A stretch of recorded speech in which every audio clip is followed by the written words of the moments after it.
မန္တလေးတွင်ငလျင်ကြောင့်ပြိုကျသွားသော Great Wall Hotel ကပိတ်မိသေးဆုံးသူတဦးလည်းရင်ငွေကျပ်360နစ်နာကြေးပေးရန်ကန့်လန့်တော်လဲခင်ပွန်းနဲ့တမီ2ဦးဆုံးရှုံးခဲ့သူမန္တလေးရွှေလက်မခံခဲ့ကြောင်းသိရပါတယ်ရှင်အားလုံးပဲမင်္ဂလာပါရှင်ဒီကိုဆယ်လီပေးကနေပြန်လည်ကြိုဆိုလိုက်ပါတယ်ရှင်မလ28ရက်နေ့လောက်ခတ်ခဲ့သောစကိုင်းငလျင်ကြောင့်မန္တလေးရှိ Great Wall Hotel မှာပြိုကျသွားခဲ့ပြီးထို့သောပြိုကျစဉ်မန္တလေးရွှေ၏ခင်ပွန်းဖြစ်သူနှင့်တမီ2ဦးတို့စုစုပေါင်း3ဦးပိတ်မိနေခဲ့ကြပါတယ်တို့ရာတွင်ကယ်ဆယ်ရေးလုပ်ငန်းများကိုအချိန်မီလှုပ်ဆောင်ပေးရန်ခွင့်မပြုခြင်းတို့ကြောင့်ငလျင်လောက်ခတ်ပြီး73ရက်ကြာမှအလောင်းများကိုပြန်လည်ရရှိခဲ့ပြီးယခုအခါဟိုတယ်ကပိတ်မိ၍တေဆုံးသူတဦးလည်းရင်ငွေကျပ်360ပေးရန်ကန့်လန့်လာတော့လေကာယကံရှင်ကလုံးဝလက်မခံခြင်းမပြုကြောင်းသိရှိရပါတယ်ဟိုတယ်ဘက်မှကန့်လန့်သောနစ်နာကြေးကိုကျမမင်းနေရွှေမှလုံးဝမယူပါကြောင်းငလျင်ပေးဆက်ဖြစ်သည့်အချိန်မှစ၍ Great Wall Hotel ဘက်မှကယ်ဆယ်ရေးအပါအဝင်အခြားသောဆုံးဖြတ်ချက်များကိုနစ်နာသူမိသားစုဝင်များအားမငယ်ပဲ၎င်းတို့၏သဘောဆန္ဒအတိုင်းသာလှုပ်ဆောင်ခဲ့ပါတယ်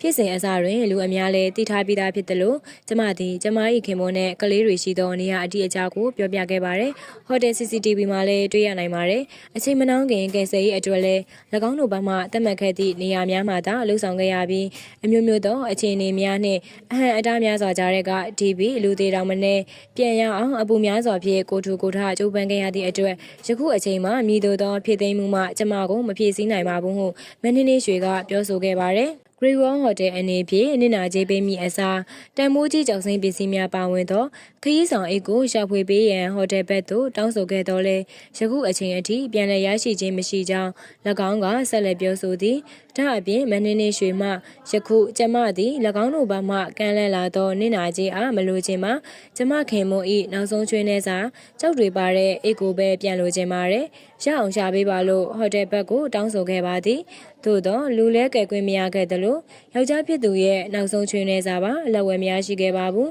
ဒီရက်အပိုင်းအခြားတွေမှာကျမသည်ခင်မွန်းဖြစ်သူနဲ့ကလေးတွေရဲ့နောက်ဆုံးခရီးကိုလိုက်ပေါ်နေခဲ့တော့ပစ္စည်းကိုအာရုံမဆိုင်မိခဲ့ပါဘူးကိစ္စတွေပြီးတော့နောက်နေ့ကျမဟိုတယ်သွားတဲ့အချိန်ကျမတို့ဤ